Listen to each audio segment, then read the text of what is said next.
పక్షవాతంతో ఉన్న వ్యక్తి గురించి తెలుసుకుందాం. ఎక్కడ ఉంటుందంటే మార్కు 2:1-12 వరకు ఉంటుంది. పక్షవాతం అతనికి ఎలాంటివి పనిచేయవు, కేవలం మంచానికి పరిమితమై ఉంటాడు ఆ వ్యక్తి. ఇప్పుడు ఏం జరుగుతుందంటే ఆ ఊరు యేసయ్య కపెర్నహూము పట్టణంలో ఒక ఇంట్లోకి బోధించడానికి వచ్చాడంటే యేసయ్య. ఇంకేముంది, అప్పట్లో యేసయ్య అంటే చాలా ఫేమస్ అన్నమాట. యేసయ్య ఒకరింటికి వస్తున్నారన్నా, ఒక చోటికి వెళ్తున్నాడని ఎవరికైనా తెలిసినా అక్కడికి తండోపతండాలుగా జనాలు వెళ్ళేవారు. ఎందుకంటే యేసయ్య అద్భుత రీతిలో బోధన చేసేవాడు, అదే విధంగా స్వస్థతలు దయచేసేవాడు, దెయ్యాల పట్టిన వారి దెయ్యాల నుంచి విడిపించేవారు, ఎన్నో అద్భుత కార్యాలు చేసేవాడు. కాబట్టి యేసయ్య ఎక్కడికి వెళ్ళినా అక్కడికి ప్రజలు ఏం చేసేవారు, తండోపతండాలుగా వచ్చేవారు అనమాట. ఇక్కడ కూడా అలాగే యేసయ్య కపెర్నహూము పట్టణంలో ఒక ఇంట్లోకి వెళ్ళి బోధిస్తున్నాడు. అక్కడికి బోధిస్తున్నాడు అని తెలిసిన వెంటనే ప్రజలందరూ ఏం చేస్తారంట, ఒక్కొక్కరిగా వెళ్తూ ఆ ఇల్లు మొత్తం నిండిపోయిందంట. ఇల్లు నిండిపోవడమే కాదు, ఇల్లు వాకిలి ఉన్నా కూడా వచ్చిపోవడానికి వీళ్ళు లేకపోకుండా జనాలు నిండిపోయి ఉన్నారంట. ఆ విధంగా అయిపోయింది. యేసయ్య ఇక్కడ ఉన్నాడు అనుకుందాం, ఇక్కడ బోధిస్తున్నాడు అనుకుందాము, ఇదంతా నిండిపోయింది. వాకిలి దగ్గర నిండిపోయింది, వాకిలి బయట నిండిపోయింది, లోపలికి రావడానికి లేదు, వెళ్ళడానికి లేదు. ఆ విధంగా మారిపోయిందంట అక్కడ వాతావరణం. ఇప్పుడు ఏం జరిగిందంటే, ఈ పక్షవాతంతో ఉన్న వ్యక్తికి 4 స్నేహితులు ఉన్నారు. ఈ 4 స్నేహితులకి తెలిసిందంట యేసయ్య పలానా ఇంట్లో ఉన్నాడు, పలానా ఇంట్లో బోధిస్తున్నాడు అని తెలిసినప్పుడు వీరేం చేస్తారంటే, ఎలాగైనా సరే మా స్నేహితుడిని యేసయ్య దగ్గరికి తీసుకెళ్లి వెళ్ళినప్పుడు ఖచ్చితంగా ఇతడు స్వస్థత దయచేస్తాడు యేసయ్య, కాబట్టి ఎలాగైనా సరే ఇతన్ని యేసయ్య దగ్గరికి తీసుకొని వెళ్ళాలి అని వారు అనుకున్నారు. అనుకున్నదే తడవుగా ఏం చేస్తారంటే, ఈ 4 స్నేహితులు అతని దగ్గరికి వెళ్ళారు. అతను ఎక్కడున్నాడు, మంచం పైన ఇలా పడుకొని ఉన్నారు. సరే, మంచం పైన పడుకొని ఉన్నారు కదా, అతన్ని ఎలా తీసుకుపోవాలి అని ఆలోచన చేసినప్పుడు, ఇలా కాదు, మనం ఇలాగే అనుకుంటే లేట్ అయిపోతుంది, యేసయ్య ఉంటాడు మరి వెళ్ళిపోతాడు తెలియదు, కాబట్టి ఏం చేస్తారంటే ఆ మంచం ఇలా ఉంటుంది కదా, మంచం 4 కాళ్ళకు ఒక్కొక్కరు పట్టుకొని మంచంతో సహా అతన్ని తీసుకొని వెళ్తున్నారంటే యేసయ్య దగ్గరికి. సరే, ఇంతవరకు బాగానే ఉంది. యేసయ్య ఎక్కడ ఉన్నాడో ఆ ఇంటి దగ్గరకు వచ్చేసారంటే పక్షవాతంతో ఉన్న వ్యక్తిని మోసుకుంటూ వచ్చాడు.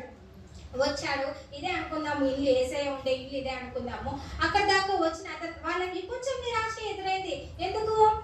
ఎందుకంటే వాళ్ళు రావడానికి స్థలము లేదు. ఎలాగైనా రావాలనుకుంటున్నారు, కానీ లోపలికి అతను తీసుకురావాలంటే స్థలము లేకపోయా. ఎలాగైనా యేసయ్య దగ్గరకు తీసుకురావాలని ఆలోచన చేస్తున్నారు, కానీ తీసుకురావాలని స్థితి వాళ్ళది.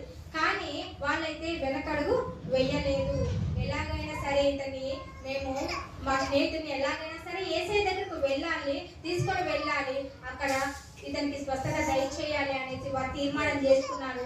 వెంటనే ఏం చేశారంటే, ఇలా ఇల్లు అప్పట్లో పెంకుటిల్లే కదా ఉండేది, అలా పైకి ఎక్కారంట. పైకి ఎక్కి ఆ పెంకుల్ని ఒక్కొక్కడిగా తీస్తూ పైన అంతా ఒక ఖాళీ స్థలం చేసి మంచంతో సహా అతన్ని పైకి తీసుకొని మంచంతో సహా తాళ్ళు కట్టి యేసయ్య ఇక్కడ ఉన్నాడు అనుకోండి, మంచంతో సహా ఈ విధంగా దించారంట అతన్ని. ఇదంతా ఒక పక్కన దేవుడు బోధిస్తూనే ఉన్నాడు, కానీ ఒక కంట కనపెడుతూనే ఉన్నాడంట.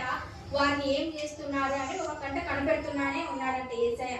ఇప్పుడు యేసయ్య చూద్దాము, యేసయ్య ఏం చూస్తున్నాడు వాళ్ళని, అయ్యో పెంకులు తీస్తున్నారే, అయ్యో నా మీద పడిపోతాయని ఆలోచన చేయలేదంట యేసయ్య ఆ 4 యొక్క విశ్వాసాన్ని బాగా పరీక్షిస్తున్నాడంట. వీరికి ఎంత విశ్వాసం ఉంటే పైనుంచి తీసి వాళ్ళ స్నేహితుడి కిందికి పెట్టాలని చూస్తున్నాడు అని వారి విశ్వాసాన్ని దేవుడు క్షుణ్ణంగా పరిశోధిస్తున్నాడు. ఆ తర్వాత ఏం చేశారు, ఆ పక్షవాతం గల వ్యక్తిని యేసయ్య ముందర ఈ విధంగా పెట్టేశారు. పెట్టిన తర్వాత అందరూ ఉత్కంఠగా చూస్తున్నారంట. ఇప్పుడు యేసయ్య ఏం చేస్తాడు, అతనికి స్వస్థత దయచేస్తాడు. యేసయ్య ఏం చేస్తాడు, అతనికి స్వస్థత దయచేస్తాడు. మనం కూడా అదే అనుకుంటాం కదా, యేసయ్య ఏం చేస్తాడు, ఇప్పుడు స్వస్థత దయచేస్తాడు. కానీ అక్కడ యేసయ్య స్వస్థత దయచేయలేదు. ఫస్ట్ ఏం చేస్తాడు, పాపాలను క్షమించాడు అతనికి. కుమారుడా, నీ పాపాలు క్షమించబడ్డాయని చెప్పాడంట. అక్కడ జరుగుతున్న సన్నివేశం చూసిన మరి కొందరు వ్యక్తులు ఏం చెప్తున్నాడు, ఇతను ఏమైనా పాపాలు క్షమించడానికి దేవుడా అన్నట్లుగా యేసయ్యని చూస్తున్నాడు. అప్పుడు దేవుడు అంటున్నాడంట, అక్కడ పరిసయ్యులు పాపాలు క్షమించడానికి దేవునికి సాధ్యమని అనుకుంటుండగా అప్పుడు యేసయ్య వార్త అంటున్నాడు, నీ పాపాలు క్షమించబడ్డం అనడం సులభమా, ఈ మాట మనకు మార్కు 2:5లో ఉంటుంది.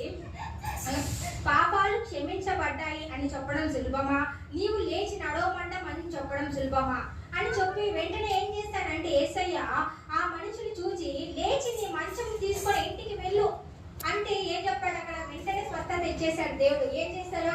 నీవు మోసుకొని వచ్చిన మంచాన్ని తీసుకొని ఎత్తుకొని వెళ్ళిపో అంటే అక్కడ ఆ మనిషి వెంటనే ఏం చేశాడు? ఎన్నో రోజుల నుంచి పక్షవాతంతో ఉన్న వ్యక్తి పైకి లేచి తన మంచాన్ని మోసుకొని వచ్చిన తన మంచాన్ని తనే పట్టుకొని నెత్తిని పెట్టుకొని వెళ్ళిపోయాడంట. స్వస్థత దయచేసింది ఎంతో ఆనందంతో వెళ్ళిపోయాడంట.